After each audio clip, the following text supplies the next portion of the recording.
Good morning, everyone. This is Lynn Sugiyama speaking on behalf of the Arizona Buddhist Temple here in Phoenix, Arizona. I want to thank all of you for watching us on the Arizona Buddhist Temple Facebook webpage and also on the YouTube channel Dharma in the Desert.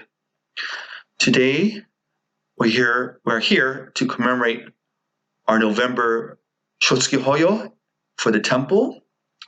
This is the time that we remember our loved ones who have passed away during this month of November. This is the list for our Shotsuki Hoyo.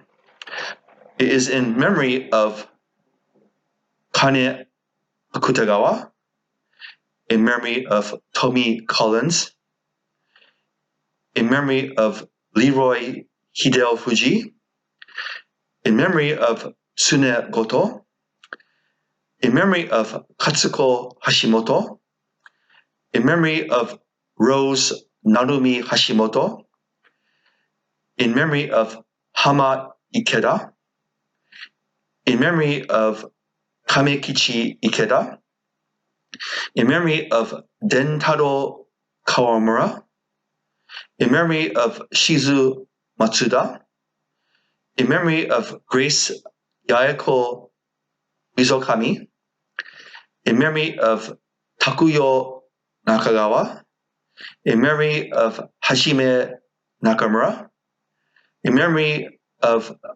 Masuyo Nishida, in memory of Kofumi Nishioka, in memory of Marian Teruko Ota, in memory of Niimashi Oishi, in memory of Mark Saka, in memory of Freddie Takiguchi, in memory of Sadanosuke Tamai, in memory of Kenki Terasaki, in memory of Kyoko Wakita, in memory of Minoru Wakita, in memory of Rie Watanabe, in memory of Jane Whitty, in memory of Jay Yamada, and in memory of Henry Haruyuki Yoshi. These are the names that we have for the Arizona Buddhist Temple. If any loved one has been left off, please let me know. I can be reached at 602-278-0036. Will you please join me in Gassho? Namo Amida Butsu, Namo Amida Butsu, Namo Amida Butsu. Next, let's listen to the Dharma Talk given by Reverend Gregory Gibbs from the Pasadena Buddhist Temple. Again, thank you very much for watching us, and let's listen to Reverend Gibbs. Thank you very much. Good morning. Thank you for viewing this Dharma Talk. I am recording this Dharma Talk for the Arizona Buddhist Temple for their November Shotsuki Hoyo service. I know some of you might view it on YouTube at a later time, but our service is mostly occurring in cyberspace these days, so I don't know when you're watching this, but I am preparing this with my friends at Arizona in mind and their Shotsuki Hoyo, their service commemorating the passing of those who died in the month of November. My friends at the Arizona Buddhist Temple may remember that my own mother passed away in November, and that therefore this November Shotsuki Hoyo, the November memorial, is especially meaningful for me. And I will ask you a question that nobody knows the answer to, but I'll answer it. We're like that. Buddhists are like that. Will we ever see our deceased loved ones again? In some sense, will we see them again in some sense? Yes. Will we encounter them again in more than one sense? Yes. In the going on now 6 years that I have been honored to be the supervising minister of the Arizona Buddhist Temple, your community has lost some very important people, some very dear people. I miss those people. And forgive me for mentioning only a few of them, a few names. I miss Alan Tang. I felt like I always want to have a longer talk with Alan, and I did not. I miss Michiko Ikeda. Michiko Ikeda used to compliment my sutra chanting. You know how many people compliment my sutra chanting? Michiko Ikeda, you know. I miss Chuck Matsumoto. I miss seeing Mrs. Nomura sitting with us. And I know you've just lost Mr. Tom Okuma, and I regret his passing. Two of your members passed leaving me feeling like I had not finished my conversation with them. As I mentioned, Alan Tang, I always felt like I want to sit down and have a longer talk with Alan. But there are two people I was like in the midst of conversations. Every time I see him, we kind of bring this topic up and I'd come back to it. And I never finished the conversations that I was having with Chuck Matsumoto or with Al Sadler. So that is a particular regret for me. As I mentioned, my own mother, Myrtle Louise Trimmer Gibbs, passed away in November 24th of 1992, and not one day has gone by since she passed that I have not thought about her. I expect to see her again, in more than one sense, when I am drawn into Buddhahood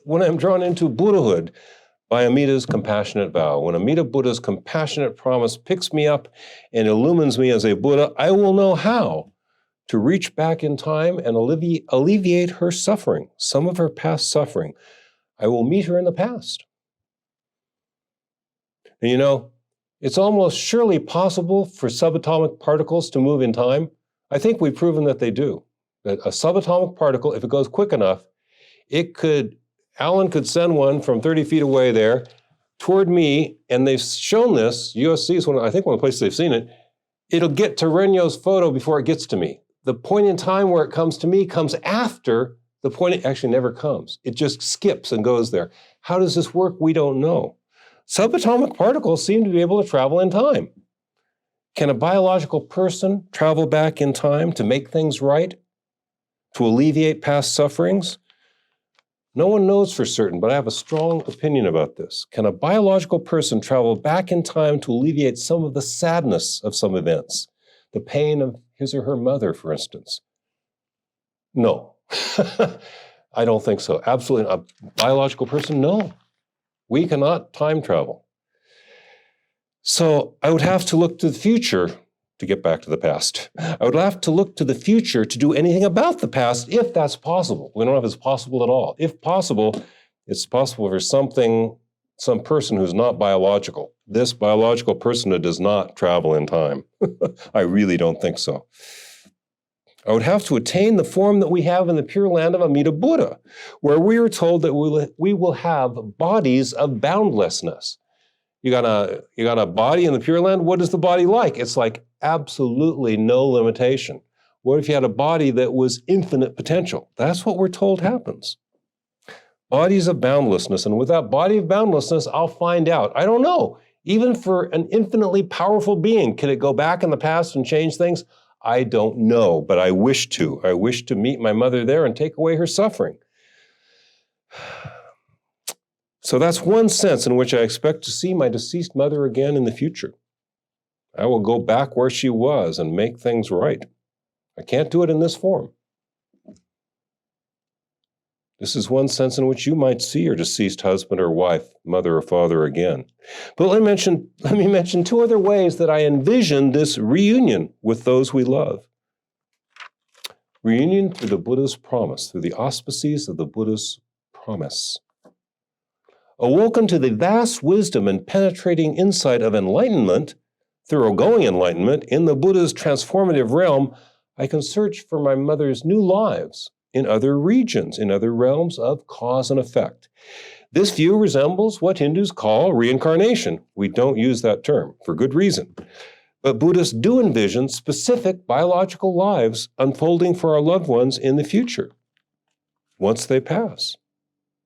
So, besides somehow in some other form looking into my mother's well-being in the past, she might be a 27-year-old graduate student at USC right now. She's studying cinema. If my mother got into college, she's studying cinema.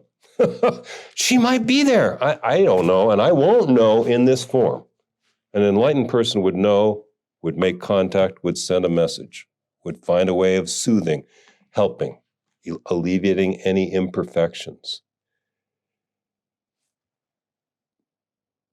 There's much more I could say about this, but it would run so long. Chuck Matsumoto would not approve of a long sermon this morning. So I will jump on to the third sense in which I envision the Buddha Dharma holding out for me a promise of reunion with my deceased mother. I'll say it in a complicated way first. Subjectivity is a singularity in the vow of the Buddha. Subjectivity is a singularity in the vow of the Buddha. Or personhood is one great unity through the awakening to Buddhahood. Making this model even a little simpler, there's this one big mind that all our experiences intermingle in. And we will enter that one mind in enlightenment, where we will know we are all one. The great oneness of personhood, of consciousness, of subjectivity is one of the ways that we will be reunited with those we have lost in the past. These perspectives that I'm sharing with you bring me hope and strength, and I hope that you might consider them. I hope you might hope for a reunion. In the universal, enlightened mind we are already being drawn into, we will realize that we are all one. We are not separate. The people we have lost were good people. Somehow, some way, somewhere, we must see them again. Our path to the illumination that will resolve all this for us is simple. Our path is simple. We trust in kindness to pick us up and draw us into the healing light of awakening.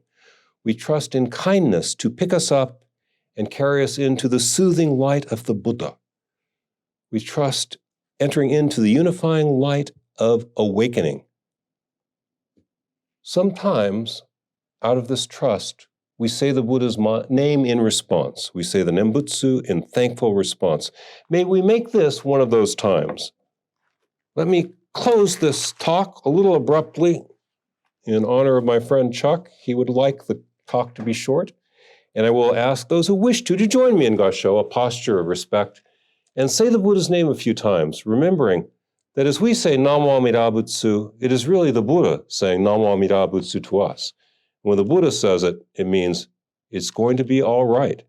Everything will be well. All will be well, and all will be well. Every manner of thing will be well. We rely upon the source of limitless wisdom and endless life. Namo Amida Butsu, Namo Amida Butsu, Namo Amida Butsu, Namo Amida Butsu, Namo Amida Butsu, Namo Amida Butsu. Thank you very much.